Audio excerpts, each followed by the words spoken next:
नमस्ते बच्चों। आज आपको मैं सिखाऊँगा सबको राम राम पहले। அதாவது ராஷ்டிர பாஷாவிலேருந்து கஹானியில் மொத்தம் 5 கதை இருக்குது. ஸோ 50% போர்ஷனில் வந்து 3 கதை வரும். ஸோ அந்த 3 ஸ்டோரி நம்ம பார்த்துட்டோம். அதாவது நம்ம என்ன பார்த்தோம்னா 3 ஸ்டோரியோட சாராம்ஸ் பார்த்துட்டோம். ஓகேவா? இப்போது 2 ஸ்டோரி தான் வந்து நிற்குது பார்க்காம. அது என்னென்னா தோ கலாக்கார், அதுக்கு அடுத்தது சைக்கிள் கி சவாரி. இந்த 2 கதையும் உங்களுக்கு ஒரு கதைன்றதால நான் சொல்லிடலான்னு பார்க்குறேன். ஏன்னா கதை அதாவது இந்த ஸ்டோரியில் வந்து ராஷ்டிர பாஷாவில் ஒரு 5 ஸ்டோரி இருக்குது. ஸோ நம்ம 2 ஸ்டோரி மிஸ் பண்ணாமல் என்ன தான் ஸ்டோரி அப்படின்னு தெரிஞ்சுக்கலான்னு சொல்லிட்டு இன்றைக்கி வந்து ஒரு ஸ்டோரி டெல்லிங் மாதிரி ஒரு கதை சொல்ல போகிறேன். ஓகே. அதாவது தோ கலாக்கார், அதாவது ஒரு 2 ஆர்டிஸ்ட். கலாக்கார் அப்படின்னா ஆர்டிஸ்ட். ஸோ 2 கலாக்கார். दो कलाकार नामक एक कहानी का कहानीकार श्रीमती मुन्ना भंडारी, मन्नु भंडारी. ஓகே. அதாவது இந்த தோ கலாக்கார் அப்படின்ற ஸ்டோரியோட கஹானிக்கார், அதாவது ஸ்டோரி ரைட்டர் வந்து நேம் வந்து ஸ்ரீமதி मन्नु भंडारी.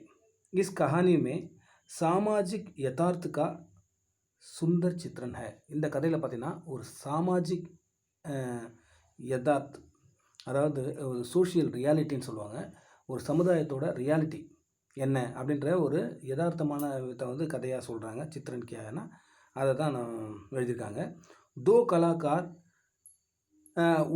அதாவது உன்கி மார்மிக் और मनोवैज्ञानिक कहानियों में एक है. அதாவது மார்மிக் और मनोवैज्ञानिक कहानी, அதாவது ரொம்ப அஃபெக்டிங்காக ஹார்ட் டச்சிங் ஸ்டோரி அது. அதே சமயத்தில் சைக்காலஜிக்கல் ஸ்டோரி அப்படின்னு நம்ம சொல்லலாம். அதாவது 2 ஃப்ரெண்ட்ஸ் இருந்தாங்க. ஒருத்தர் பேர் வந்து அருணா, இன்னொருத்தர் பேர் வந்து சித்ரா. புரியுதமா? அருணா ஒரு சித்ரா ஏ சஹேலியாந்தி. சஹேலி அப்படின்னா தோழின்னு அர்த்தம். புரியுதமா? எப்படி வந்து மேல் வந்து ஃப்ரெண்ட்ஸ்ன்னு சொல்லுவாங்களோ, ஃபீமேலை வந்து சஹேலின்னு சொல்லுவாங்க. அதாவது கம்பேனியன் இல்லையா? சரி. அதாவது படாயிக்கே லியே ஹாஸ்டல் மே டஹரி தி. படிக்கிறதுக்காக அவங்க 2 பேரும் ஹாஸ்டலில் தங்கியிருந்தாங்க. அருணாக்கோ இந்த சமாஜ் சேவா மே ருச்சி தி. அருணாவுக்கு வந்து சமாஜ் சேவா, சோஷியல் சர்வீஸ் பண்ணுறதுல இன்ட்ரெஸ்ட்டு. तो चित्रा को चित्रकला में इंटरेस्ट थी, ருச்சி தி. அதாவது அருணாவுக்கு வந்து சோஷியல் சர்வீஸ் பண்ண பிடிக்கும், சித்ராவுக்கு வந்து பெயிண்டிங் பண்ண பிடிக்கும். புரியுதாம்மா? என்ன சொல்கிறது? பெயிண்டிங் பண்ண பிடிக்கும். அப்போ அருணா किसी बीमार बच्चे को अस्पताल ले जाना, उसका इलाज करवाना और गरीब बच्चों की मुफ्त में पढ़ाना ஆதி சமாஜ் சேவா करती थी. அப்போ அருணா வந்து சோஷியல் ஒர்க் என்னென்ன பண்ணாங்கன்னு பார்த்தா, பீமார் பச்சேக்கோ ஆஸ்பத்திரி லே ஜானா, யாருக்காவது குழந்தைங்களுக்கு உடம்பு சரியில்லைன்னா அவங்கள ஹாஸ்பிட்டல் கூட்டும் போகிறது, உஸ்கா இலாஜ் கர்வானா, அவங்களுக்கு ட்ரீட்மெண்ட் கொடுக்கறது, அவர் கரீப் பச்சோக்கோ முஃப்துமே படானா, அதாவது ஏழை குழந்தைகளை ஃப்ரீயாக படிக்க வைக்கிறது. இந்த 3 விஷயத்தை வந்து ஆதி சமாஜ் சேவா கருத்து. இதெல்லாம் தான் அவங்க பண்ண சோஷியல் சர்வீஸ். ஆனால் அருணாக்கே ஏ காம் சித்ராக்கோ பசந்த் நஹி தி. புரியுதாம்மா? அருணா இந்த மாதிரி பண்ணுறது வந்து சித்ராவுக்கு பிடிக்காது. உஸ்கா விசார்த்தா கி இஸ்ஸே கரீபி நஹி மிட்டேகி. அதாவது அவன் என்ன நினைக்கிறான்னா, சித்ரா என்ன நினைக்கிறான்னா, அவரோட எண்ணம் என்னென்னா, அதாவது இந்த மாதிரி செய்கிறதால வந்து நம்ம ஏழ்மையை வந்து ஒழிச்சிட முடியாது அப்படின்னு அவன் நினைக்கிறான். ஜப் தக் சமாஜ் கா சாரா டான்ச்சா நஹி பதத்தா. அதாவது ஒரு சொசைட்டி இருக்குல்லம்மா, சொசைட்டிக்கு இதுதான் ஃப்ரேம்னு ஒரு ஃப்ரேம் நம்ம போட்டு வச்சுருக்கோம். அந்த டான்ச்சா, அதாவது டான்ச்சான்னு சொல்லுவாங்க, ஒரு சொசைட்டியோட ஃப்ரேமிங். அது வந்து எப்போ வந்து நம்ம அந்த ஃப்ரேமிங் உடைக்கணும் முதல்ல. அதை உடைச்சாதான் தப் தக் இஸ்கா தூஸ்ரா கோய் உபாய் நஹி. அது வரைக்கும் சமாஜ் வந்து, அதாவது சமுதாயத்தை நம்ம மாற்ற முடியாது அப்படின்னு அந்த சித்ரா நினைக்கிறா. அருணாக்கே சாரே பிரயத்ன வியர்த்த ஹே. அருணா எவ்வளோ முயற்சி பண்ணாலும் அந்த முயற்சி வந்து வேஸ்ட்டாக தான் போயிடும் அப்படின்னு அவன் நினைக்கிறான். இப்போது நாம் கூட இந்த சண்டை போடும்போது என்ன சொல்லணுமா, துமாரா மத்லப் ऐसे मारूंगा तेरा ढांचा बदल हो जाएगा, तेरा ढांचा बदल जाएगा அப்படின்னு சொல்லுவாங்க. அதாவது அடிக்கிற அடியில் உன்னோட என்ன சொல்கிறது, மூஞ்சியோட ஷேப்பே மாறிடும் அப்படின்றதுக்கு என்ன சொல்லுவாங்க, டான்ச்சா பதல்லாம் அப்படின்வாங்க.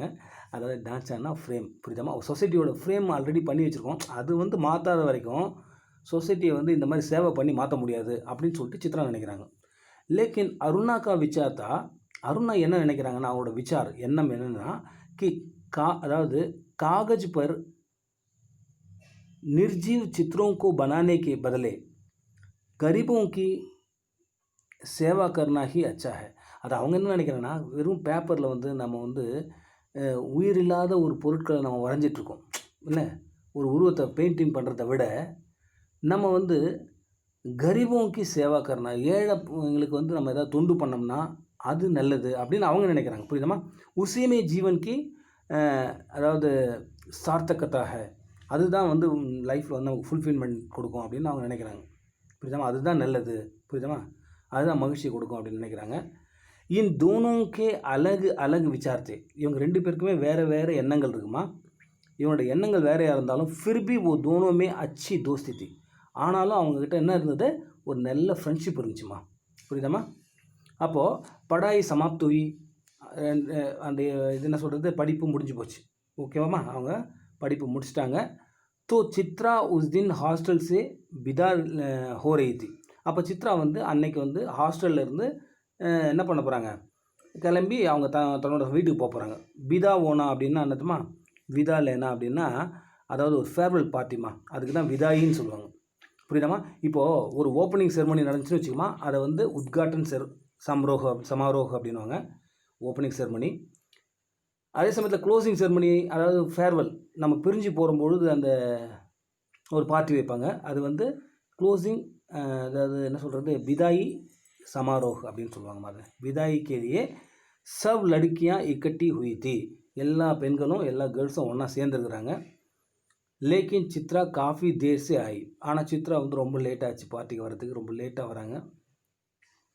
பூச்னே பர் உஸ்னே கஹா, அப்போ எல்லோரும் கேட்குறாங்க சித்ராவை, அவளுக்கு தான் பார்ட்டி, ஃபேர்வெல் பார்ட்டி, ஏன் லேட்டாக வரேன்னு கேட்டாங்க. அப்போ சொல்கிறா, ராஸ்தே மே பேடுக்கே நீச்சே ஏக்கு பிகாரின் மரி படித்து, அதாவது வழியில் ஒரு மரத்துக்கு கீழே பார்த்தோன்னா ஒரு பிச்சைக்காரி வந்து செத்து போய் இருந்தா, மரி படித்துனா செத்து போய் பணமாக விழுந்து கிடக்கிறா.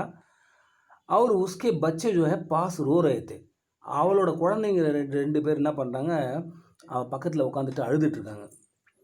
उसका मैं एक ரஃப் ஸ்கெட்ச் बनाने में देर हो गई, அதை வந்து நான் வந்து ஒரு ரஃப் ஸ்கெட்ச்னா அதை நான் வந்து பெயிண்டிங் பண்ணிகிட்ருக்கேன், ஒரு சின்னதாக ரஃப்பாக ஒரு பெயிண்டிங் வந்து நோட் பண்ணிட்டு வரலான்னு வந்தேன், அதில் கொஞ்சம் லேட் ஆகிடுச்சு அப்படின்னு சொல்கிறேன். 4:30 பஜே சித்ரா ஹாஸ்டல் சே நிக்கல்கர், 4:30 மணிக்கு, 4:30னா என்னது, 4:30 4:30, 4:30 மணிக்கு சித்ரா வந்து ஹாஸ்டல்ஸ்லேருந்து நிக்கல்கர் வெளியில் கிளம்பி போகிறா. ஸ்டேஷன் பहुंची, ஸ்டேஷன் போயிட்டா.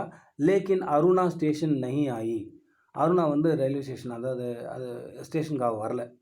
அப்போ சித்ரா துக்கி ஹோகி, அவளை பார்த்தியா ஸ்டேஷனுக்கு என்ன ஃபேர்வெலுக்கு வரவே, சென்ட் ஆஃப் அல்லது சி ஆஃப்னு சொல்லுவாங்களாம்மா, சென்ட் ஆஃப் பண்ண வரவே இல்லை பார்த்தியா, என்னோட பெஸ்ட் ஃப்ரெண்ட் அப்படின்னு அவளுக்கு ஃபீல் ஆயிடுறா.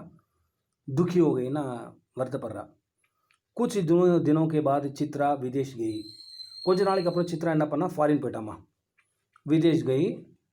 வக் பிரசித்த சித்திரக்கார் பன் கை, அங்கே வந்து ஃபாரின் போன உடனே அங்கே வந்து ஒரு ஃபேமஸ் பெயிண்டராக மாறிட்டாங்கம்மா அந்த அம்மா. வக் பாரத் லவுட்டி, அங்கேருந்து ஒரு பெரிய ஃபேமஸ் பெயிண்டராக வந்து இந்தியா திரும்பி வராங்க. தோ பாரத்துமே உஸ்கி தூம் மச் கை, அப்போ இந்தியாவில் ஒரே தூம் மச்சானா அப்படின்னு என்ன சொல்லுவாங்க, அவளோட ஃபேமஸ், ரொம்ப ஃபேமஸ் ஆகிட்டா. தூம் மச்சானா அப்படின்னா ஃபேமஸ். அப்போ திரும்பி அவர் ரிட்டர்ன் வரும்போது உஸ்கி தூம் மச் கைன்னா அவள் ரொம்ப பாப்புலர் ஆகிட்டாமா இந்தியாவில். உஸ்கே ஏக் சித்திர प्रदर्शनी में अनाथ, अर्थात शीर्षक वाला चित्र लोगों से बहुत सराहा गया, அதாவது அந்த இடத்துல வந்து சித்திர பிரதர்ஷினி, அதாவது பெயிண்டிங்லாம் என்ன பண்ணுவாங்க தெரியுமாம்மா, அதாவது ப்ரெசன்டேஷன் வைப்பாங்க, ஒரு பட கண்காட்சி மாதிரி நடத்துவாங்கம்மா. அப்போது அந்த ஒரு கண்காட்சியில் அவளோட பெயிண்டிங் வைக்கும்பொழுது அனாத் அப்படின்ற தலைப்பு, அதாவது என்ன சொல்கிறது, ஷீர்ஷக் வாலா அப்படின்ற ஒரு தலைப்புமா, ஹெட்டிங் வந்து அனாதுனா யார், அனாதைங்கள்லாம் இருக்காங்கல்ல, ஆர்ஃபன்ஸ், அப்படின்ற ஒரு தலைப்பில் அவங்களோட ஒரு பெயிண்டிங் வந்து லோகோஸே பகுத் சராகா கயா, அதை பார்த்துட்டு ஜனங்கள்லாம் ரொம்ப புகழ்கிறாங்கம்மா. அந்த பெயிண்ட்டு ஜனங்களுக்கு ரொம்ப பிடிச்சிருந்துச்சி. அதாவது அனாதை, அதாவது ஒரு அம்மா வந்து செத்து போய் விழுந்து கிடக்குறாங்க, 2 குழந்தைங்க அழுது அந்த ரஃப் ஸ்கெட்ச் வரைஞ்சால அந்த பெயிண்டிங் வந்து எல்லாரும் சராஹா அப்படின்னா எல்லாரும் புகழ்றாங்க. இவ்வளோ அற்புதமாக இருக்குது இந்த இது பெயிண்டிங்னு. कई सालों के बाद उसे चित्र प्रदर्शनी में चित्रा और अरुणा की मुलाकात हुई. நிறைய வருஷத்துக்கு அப்புறம் ஒரு முறை என்ன ஆகுதுன்னா, சித்ரா, அதாவது இந்த சித்திர பிரதர்ஷினி, அதாவது இந்த கண்காட்சி இருக்குல்லம்மா, படம் கண்காட்சி, பெயிண்டிங் கண்காட்சியில் வந்து சித்ரா அவர்னா 2 பேர் மீட் பண்ணுறாங்கம்மா ரொம்ப வருஷத்துக்கு அப்புறம். दोनों बहुत प्रसन्न हो गए, 2 பேரும் ஃப்ரெண்ட்ஸ் இல்லையாம்மா, ஸோ बचपन का दोस्त है यार दोनों, तो वो प्रसन्न हो गए, 2 பேரும் சந்தோஷமாயிடுறாங்க. அப்போ அருணா கே दोनों बच्चों ने, அப்போ அருணாவுக்கு 2 குழந்தைங்க இருக்குமா, அந்த குழந்தைங்க வந்து அநாத் शीर्षक वाला, அதாவது शीर्षक वाला அந்த चित्र देखकर देखा तो वो दुख से असहाय होकर रो उठे. அந்த அருணாவோட 2 குழந்தைங்க அந்த இதுக்கு வந்திருந்தாங்க நம்ம கண்காட்சிக்கு. அவங்க வந்தோடனே அந்த அனாத்ன்ற நேமில் இருக்கிற அந்த பெயிண்டிங்கை பார்த்து அழுவ ஆரம்பிச்சிட்டாங்க. वे दोनों बच्चे जो है वास्तव में वे ही थे. அந்த 2 குழந்தைகள் அந்த ஃபோட்டோவில் இருக்கிற அந்த குழந்தை 2ம் இவங்க தான். உண்மையில் இந்த குழந்தைங்க தான் வந்து அந்த காலத்தில் இருந்து கொஞ்ச நாளைக்கு முன்ன ஒரு இன்சிடெண்ட்டில் எழுதாங்கல்ல, அந்த குழந்தைங்க தான் இதுங்க.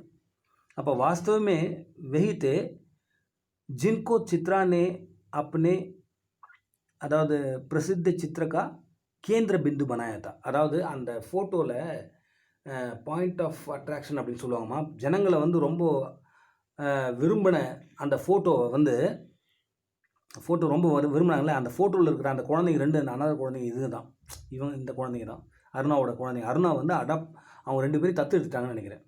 புரியுதாம்மா? அப்போது चित्रा ने उस दिन उन बच्चों का दुख महसूस नहीं किया. அன்னைக்கு வந்து அந்த ரஃப் ஸ்கெட்ச் பண்ணும்போது சித்ரா வந்து அந்த குழந்தைங்களோட கஷ்டத்தை வந்து அவங்க महसूस பண்ணல, ஃபீல் பண்ணவே இல்லைம்மா. उनको बचाने की चेष्टा नहीं की, அதாவது அவங்கள குழந்தைங்களை காப்பாற்றணும் அப்படின்னு சொல்லிட்டு அவங்க வந்து ட்ரை பண்ணவே இல்லை. कोशिश नहीं किया उसने. புரியுதாம்மா? चेष्टा नहीं किया ना, उसने कोशिश नहीं किया, उसको ट्राई नहीं मारा, तो उन बच्चों को बचाएं. புரியுதாம்மா? அந்த குழந்தைங்களை காப்பாற்றணும்னு அவங்க நினைக்கவே இல்லை. उसने उस माँ की मृत्यु का, அதாவது அந்த அம்மா செத்து போனதையும், உன் बच्चों की रुलाई का, அந்த குழந்தைங்க கருதி அழுவதையும் अपनी प्रसिद्ध के लिए अनुचित रीति से उपयोग किया. அதாவது தான் வந்து ஒரு பெரிய ஃபேமஸ் பெயிண்டராக ஆயிடணும் அப்படின்னு சொல்லிட்டு அந்த சிச்சுவேஷனை வந்து அதாவது இந்த ஒரு பொருத்தமற்ற முறையில் வந்து அவன் யூஸ் பண்ணிக்கினான். புரியுதாம்மா? அந்த குழந்தைகளை காப்பாற்றணும் இல்லை, அது ஒன்றுமே நினைக்கல அந்த அம்மா. லேக்கின் அருணா வந்து மானவியத்தா சே பிரேரித் ஹோக்கர், மானவியத்தான மனிதத்தன்மைமா, அதாவது மனிதத்தன்மையோட இம்ப்ரெஸ் ஆகி உசி க்ஷன் அந்த நேரத்தில் உதர் தௌடி அங்கே போயிட்டு ஓடி போயிட்டு அந்த இடத்துல வந்து உன் பச்சோங்கோ கோது லேக்கர், அந்த குழந்தைங்களை அப்படியே தானே வந்து அடாப்ட் எடுத்துகிட்டு, அதாவது 2த்தையும் தத்து எடுத்துகிட்டு உன்கி மா பன்கி, புரியுதா? உன்கி மா பனி, அந்த குழந்தைங்களுக்கு அம்மாவாயிட்டா. அப்போ அருணாமே கருணாத்தி, அதாவது அந்த அருணா அப்படின்ற பொண்ணோட மனசில் வந்து என்ன இருக்குது? இரக்கம் இருக்குது. கருணா அப்படின்னா இது கருணா நிதின்னு சொல்கிறோம்ல, கருணா அப்படின்னா இரக்கம்னு அர்த்தம், அதாவது கம்பேஷன். ஆனால் சித்ராமே சித்திரகலாக்கு க்ஷமதாத்தி, அவங்கக்கிட்ட இருந்தது வந்து ஒரு டேலண்ட்டு தான், அதாவது பெயிண்டிங்கிற ஒரு டேலண்ட்டு தான் இருந்துச்சு. ஆனால் இவங்கக்கிட்ட இரக்கம்ன்ற ஒரு அற்புதமான குணம் இருந்தது. ஸோ இந்த கதை வந்து 2 கலாக்காரனா 2 ஆர்டிஸ்ட்டு, அவங்களுக்கு எப்படி இப்படிலாம் அதாவது குணங்கள் இருந்தது அப்படின்றது தான் இந்த கதை. ஓகேம்மா? புரிச்சிட்டியா? ஸோ இதே மாதிரி இன்னொரு கதை இருக்குது. அந்த கதையோட நேம் வந்து, டைட்டில் வந்து சைக்கிள் கி சவாரி. புரியுதாம்மா? சைக்கிள் கி சவாரி. இது ஒரு ஃபன்னி ஸ்டோரிம்மா, காமெடி ஸ்டோரி. ஸோ இன்ட்ரெஸ்டிங்காக இருக்கும். நெக்ஸ்ட் வீடியோவில் நம்ம இதை பார்ப்போம். ஓகேவா?